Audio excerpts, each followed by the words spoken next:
Hi, everyone, and welcome to the Transgender Show. I'm your host, Emily. My guest tonight is a new friend of the Transverse, comedian and content creator for the Transverse. Everybody, welcome to the show, Ava Val. Sup, dogs? Hi, thanks for having me. You're welcome. You're Can welcome. we do that again? It was an interesting choice. I know that when you're coming in, that they're not always going to be the winners. You need to start off with something strong, but it doesn't always happen. So hey, It was a bold choice. I'm all about big choices. Mm-hmm. They don't always hit, but you can't fault me for trying. No, and I wasn't going to. And that was for all my dog lovers out there, anyways. Mm-hmm. Yeah, sorry, cat people. Yeah. Get lost, cat people. So reigning in the show and getting not serious, but getting back to our format, the question I like to start the show with is, how did you choose your name? And I know you didn't choose your name; you shortened it. What is the significance of your name? And is there something that you're considering trying as something else? My name, Ava Val, it's a shortened version of my full name, which is very Lithuanian. I don't think anybody needs to really hear it. And the journey that I've been on has been this gradual shifting in across the spectrum from like straight cishet bro dude to gender fluid bisexual to trans woman of undisclosed sexual orientation.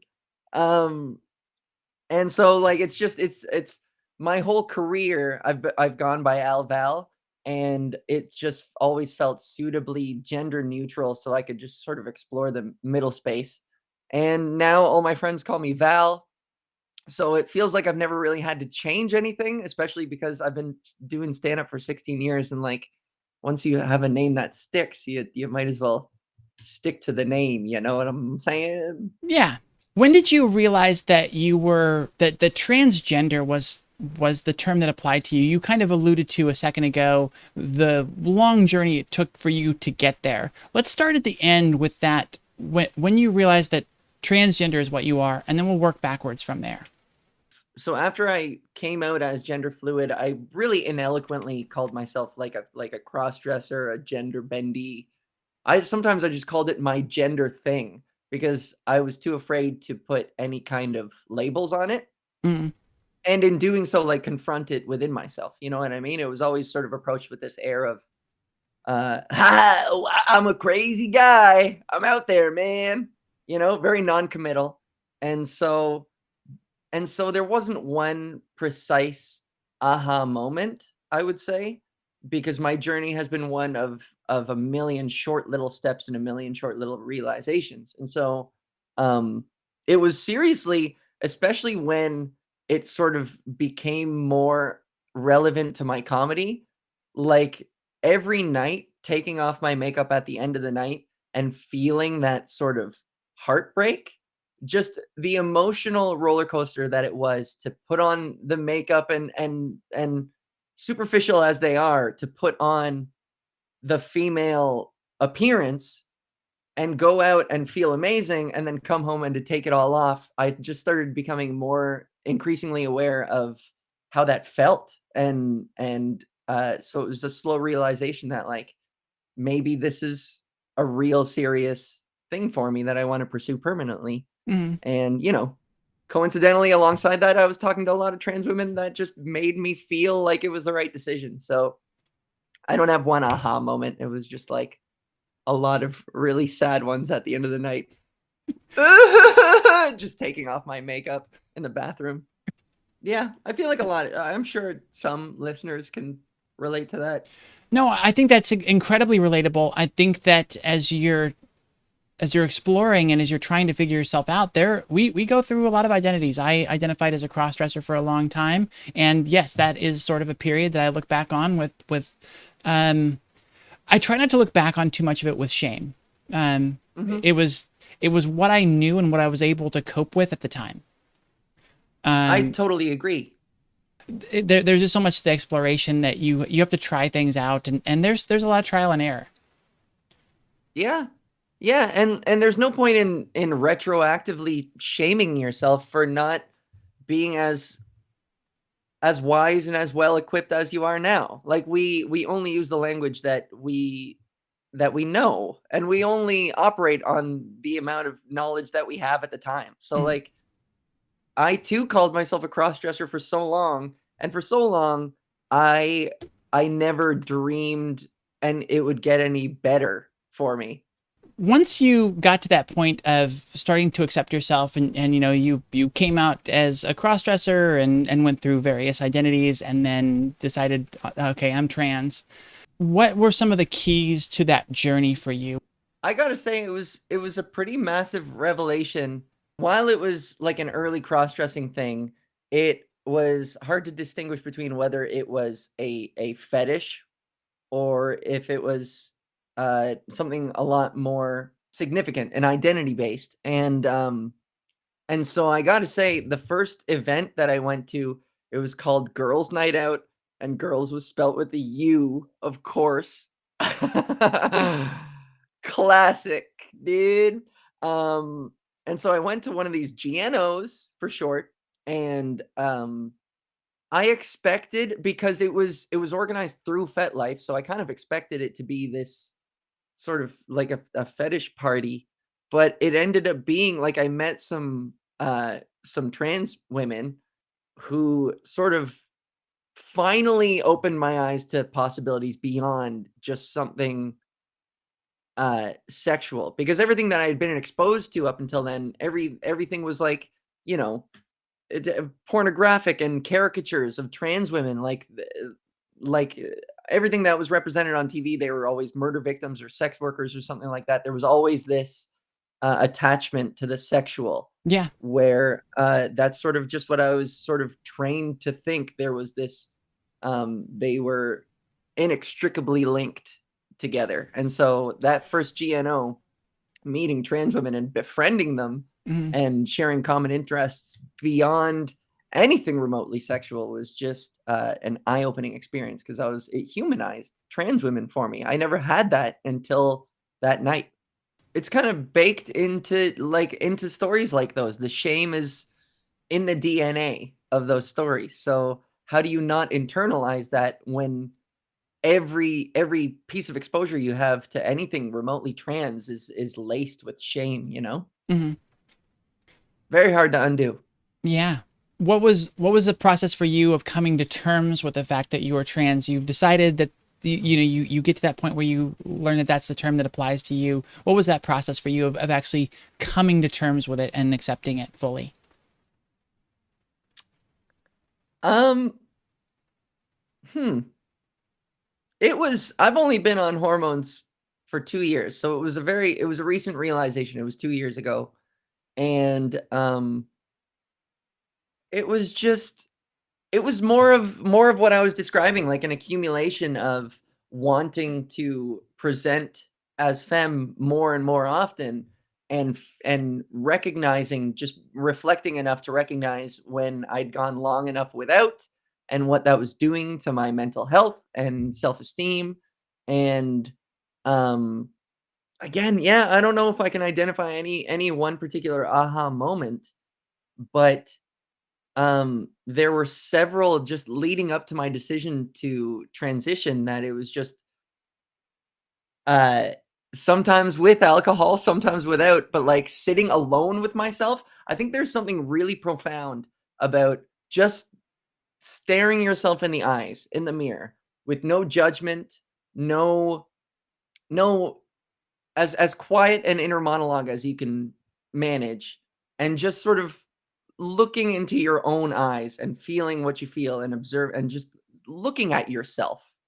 You know what I mean? And it's just the overwhelming, overpowering experience of staring at myself, not with any kind of vanity as well. I want to make that clear. I wasn't fawning over myself, but just looking myself in the eyes as I existed in that moment, and being like, this feels right.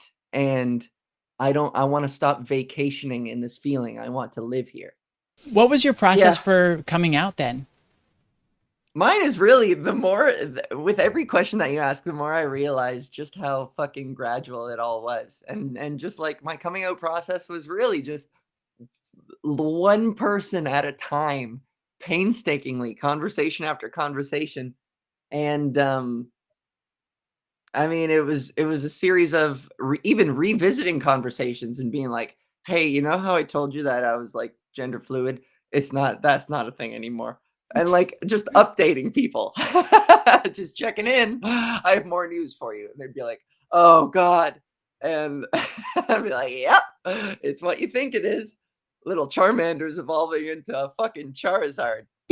Um, yeah. So what was the coming out process like? Do you want me to get more specific, or does that pretty I think much that covers cover it, it? unless there's something else specific that you want to draw out in early in your early and your approach to coming out. I will say this. Um, like I said, I've been doing stand up for 16 years, and I came out publicly finally about 5 years ago. And so I have processed a lot of my identity on stage. Hmm. Because, I'm performing like 5 times a week. I'm performing very often. I live on stage. It's my career. So, naturally, everything that I talk about on stage, it opened up my material, whereas before I would just project, project, project, and I wouldn't let people know who I was. It was a lot of big characters and a lot of silliness that just really wasn't personal. I was just avoiding people, getting personal with me. And now it just opened the floodgates for like I would go up on stage and just talk about what I was going through. And so I was processing my transition and my slow process of coming out. I was doing that on stage and like coming to realizations and using comedy as therapy, but not in a sort of shitty where I hold an audience hostage and I'm like, you guys need to listen to me while I talk. Need to be my Um, therapy. yeah, yeah. It was like it was healthy and it was all done in the name of optimism, approaching everything with levity definitely helps process things a lot easier. So coming out on stage slowly was a big contributing factor to my coming out, big time. Was there anybody that you came out to that supported you in a way that surprised you? Yes, yes. Okay, so one of the earliest people I came out to, I was on tour out west in Western Canada, and I was touring with one of my best friends. His name is Josh Elijah. And if you know Josh, he's a broy guy and very much like, sports and beers and brews, bud. And let's fucking play some Chell, which is short for NHL, for anybody who doesn't know, like the video game. Let's play some Chell. Let's have some brews, play some Chell.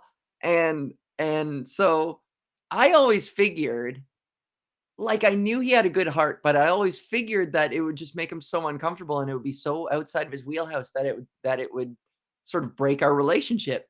And while we were on the road, I just kind of broke down and I told him everything that I was struggling with and everything that I was going through. And I'll never forget, he was like, "Dude, you need to talk about this on stage this weekend." We had like a show in 2 days. We were in between shows. He was like, "You need to write and you need to talk about this shit this weekend." And he and the manager of that club, Yuck Yucks in Vancouver that weekend, I told her that was my plan as well, and she gave me more stage time. I was only supposed to middle that weekend, and she gave me like she was like, she's Australian, so I'm gonna try it. She was like, "Babe, you need to do whatever. You need to do more time if you like." Um, all right, I'll stop. But she gave me more time to go on stage, and basically, I'm droning on. But he's one of my best friends, and I just kind of figured he would be like, "All right, let's just not talk about that anymore." But he was adamant. He was like, I'll sit with you and we can like write this together. Let's like add it to your act." And that was the first time I came out on stage was that weekend, all because of Josh. I owe him so much. That is so beautiful. I love that. Yeah, it was really cute. What was your family experience with coming out? I'm very blessed. They're Eastern European, Lithuanian. My parents were born here, though. My grandparents were World War II refugees from Lithuania, and so they still have like a lot of that conservative, old school Eastern European. They were raised with those values, and so they're struggling. They're struggling with it. Their baby boy isn't their baby boy anymore, and I can understand why it's very difficult for them to wrap their heads around it. My siblings are everyone's doing their best, but coming out was pretty hard. It was tough, but it could have been a lot worse. So I count my blessings. Like my dad, basically, he has a million questions for me still, of course, but he has a way of Occam's razoring, just a man of few words kind of thing when I came out to him, he was like, "Well, I don't give a shit as long as you're happy," kind of thing. And that's like the ideal response, you know? My mom didn't react all that well. There's only so much I'm willing to share about that experience. Unfortunately, I'm Mm. sorry, because she and I have sort of resolved that privately. And I gotta say, as harsh as it was coming out to her at first, as hurt as I was, she is a huge ally now, and she like sends me poetry about trans people. That's her new thing. She'll be like, "I saw this poem and it was nice." And it was like a haiku that a grade 7 wrote. And it was like, he, she, they, what will I be today? Or something. I don't know. Elementary level poetry, but still. She's great. So Putting in my effort. family has been That's nice. yeah. Yeah, it's the thought that counts. And so she's come a long way. It's really taught me the value in patience and just giving people time and helping them process. Of course, if they're not actively hurting you or harming you, all of that within discretion, right? Hmm. What were some of the biggest things that you struggled with through your gender journey? Shame, big time. And still sometimes, I mean, it's never gone away entirely. I mean, I find moments where it clears out, but shame is a very difficult thing to undo when you've just been when you've been closeted for so long, because your only dialogue is with yourself, and it's a shameful one. Always, you never have somebody else to bounce these ideas off of. And when eventually I did, it was with people who saw transgenderism as a fetish. So it was never really healthy. So shame has been the biggest struggle, I would say. And voice training. Fuck that. I'm trying, but shame and I live in Toronto, and Toronto is like one of the gayest cities in the world, I got to say. So I don't feel physically endangered. Mm. Again, I'm really grateful. I'm just really lucky. But that's not to say that I haven't been threatened. I have been physically threatened, never assaulted, fingers crossed. But that's sort of it. The hate tends to be petty and physically harmless. What does transition or gender exploration mean to you on on a deep emotional level? The best way I can answer that is just this intangible pursuit of peace, of inner peace. And it's really just been this imprecise throwing a million ideas against the wall, experimenting like crazy, experimenting with everything, and just trying my best to silence all the noise enough to be able to identify things on a gut basis. Like, that feels right. Pursue that. To strip away all the language and the dialogue and the inner machinations of your mind, just to shut things up and to just follow your gut on things. And your gut craves peace. At least I think mine does. It's tired. It's tired of shame and torment and always being conflicted and self-loathing. So I'm just basically I'm running on impulse, where it's just a lot of experimentation and trusting myself and staying as in tune as I can with what feels right, what just from the bottom of my soul screams yes. Fear is this chatty voice that's holographic most of the time. Mhm. Fear can be an illusion. It can be very real, of course, but like a lot of the time, the things that you're afraid of end up being completely self-fabricated. Mhm. And one of my mantras, one of the things that I hold on to that I remind myself is the quote, everything you've always wanted is on the other side of fear. And if you can strip that noise, that noisy fear noise out of the game and just shush it, ignore it, then you can find some pretty amazing things on the other side. We jump to this tendency to try and label things, to try and figure things out.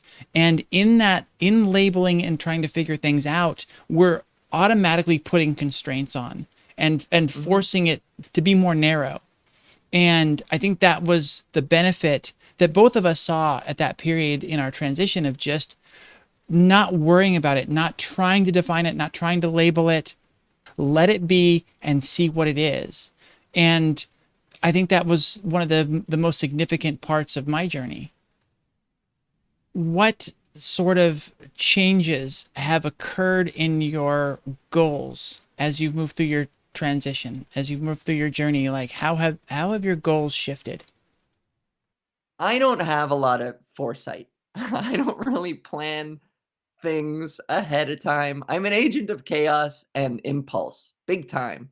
And so, um, I don't really it's a problem, but I don't set goals. I don't really I just kind of I'm just acting on a whim most of the time and trusting that gut feeling. How does this feel right now for me? Should I continue pursuing it? And so transitioning was HRT was very much the same thing where I was like, I'm going to be cautious about it. I'm going to take 1 milligram a day of estradiol and see how that feels. And after like a few months, I was like, okay, this feels right. I haven't been scared off. I like it. Let's up it again, a little bit at a time. So that's been my HRT journey, has just been like microscopic elevations. Um, and then, eventually down the road, I did get a hairline replacement, procedure done, but, like, physical goals, I don't presume to make any because you never know how your body's gonna react, you never know how you're gonna feel about it, and I don't wanna be that type of person who looks back on this period of my life and wishes that I treated myself with more kindness, and I don't wanna reach an age where I'm old enough to look back and be like, "I was so young and beautiful, and all I did was trash myself, and all I did was think I wasn't good enough." Like, I want that feeling now, so I might as well practice it, and I know it's not that simple for a lot of people, and I'm not preaching this as this universal answer, but it's kinda something that I'm trying to subscribe to for myself, is that, don't be too hard on yourself right now, and don't dwell on what you need, what you're missing, because that's the greatest way to miss what you already have, you know? So what do you do when you're hit with dysphoria? Do you still struggle with that at times? Oh yeah. I got oof, I got new headshots done like a couple weeks ago, and when those came in, I was so excited about them. But when those came in, I was pretty devastated. And this was also while at the same time I was growing out my facial hair for like my first electrolysis appointment. And so I was just drenched in it.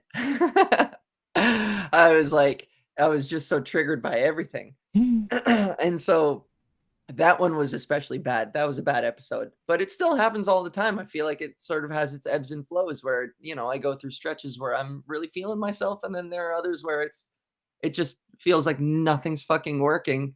And I find that in those stretches, I just wear pajama pants everywhere and wait it out.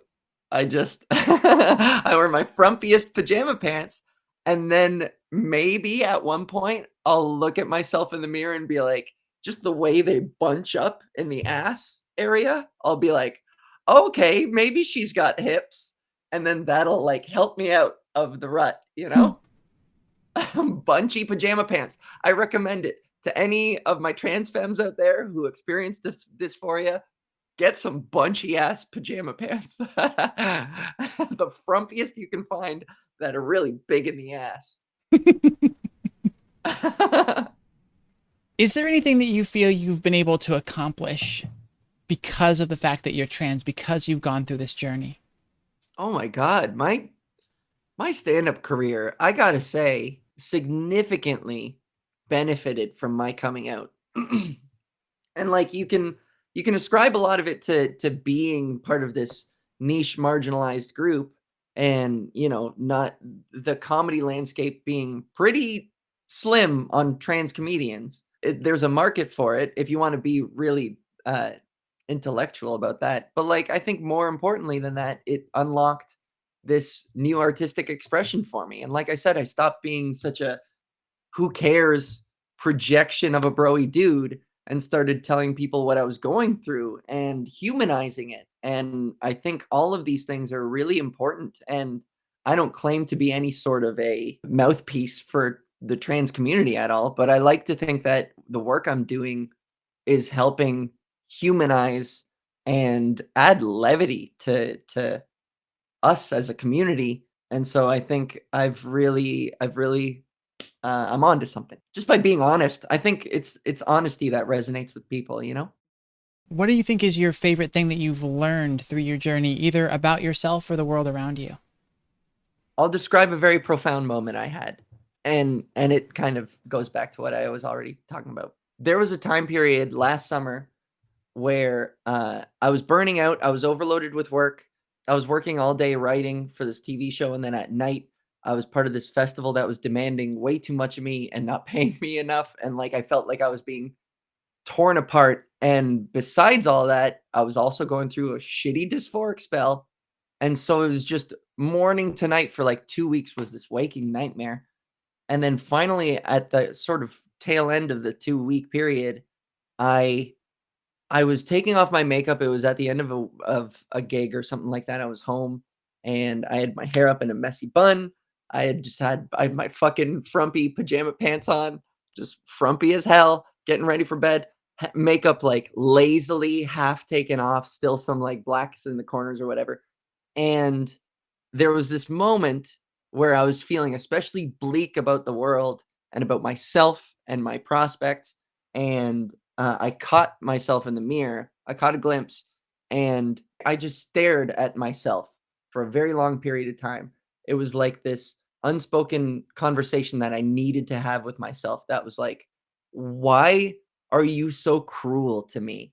Why do you antagonize me so much? I like confronted myself, really.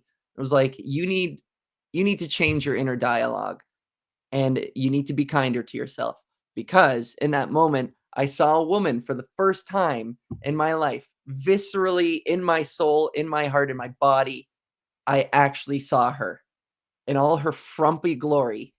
She was there, and it was the first time it was so real to me. It wasn't an illusion, and I saw so much pain behind her eyes and so much patience and need to be loved, just begging to be loved and embraced. And I was just overwhelmed by that. And all at once I realized that I needed to treat myself with so much more kindness and not to waste time, to start now. And because she's been waiting so long for just a little bit of self-love, and she's finally getting it. So if there's one profound thing I would say that I learned from this entire experience, it's self-love. It's don't wait too long to treat yourself the way you deserve. And you are worthy. You're worthy of love. You're worthy of championing yourself and advocating for yourself and giving yourself a big goddamn hug, because you deserve it. And you deserve love, especially from yourself. What additional advice, or what is the key pieces of advice that you have to pass on to young or closeted trans folks out there? There is a community for you. I know it may not feel this way, and it may sting coming from somebody like me who clearly has a lot of privilege, but there is a community out there for you. You are not alone. I know it's so cliched to the point where maybe it just doesn't have that same ring, but like, you can find your community. They are out there. They exist. And do your best to treat yourself with kindness, because as much as you don't believe it maybe at times, you do deserve to love yourself, and you do deserve to say just one nice thing to yourself a day. Talk to yourself the way a friend would. You wouldn't talk to your friends like a shit ass, calling them all kinds of names. No. And it won't happen overnight, and you won't master it overnight. It's a practice thing, and it sucks and it hurts and you're going to fail, but the only true failure is if you stop trying. So don't stop. Don't stop trying, and reach out. Find your community. They're out there. The key takeaway from tonight from Val: don't be a shit ass to yourself. Yeah, don't be a shit ass. Wear your frumpy shit ass pajama pants. My fleece Atari pajama pants. I'll do show and tell for the gang right now. Well, unfortunately, we're out of time. Val, thank you so much for coming on and sharing so much of your story and such wonderful wisdom. We really appreciate it. Oh, you're welcome. Thank you for having me. What a delight.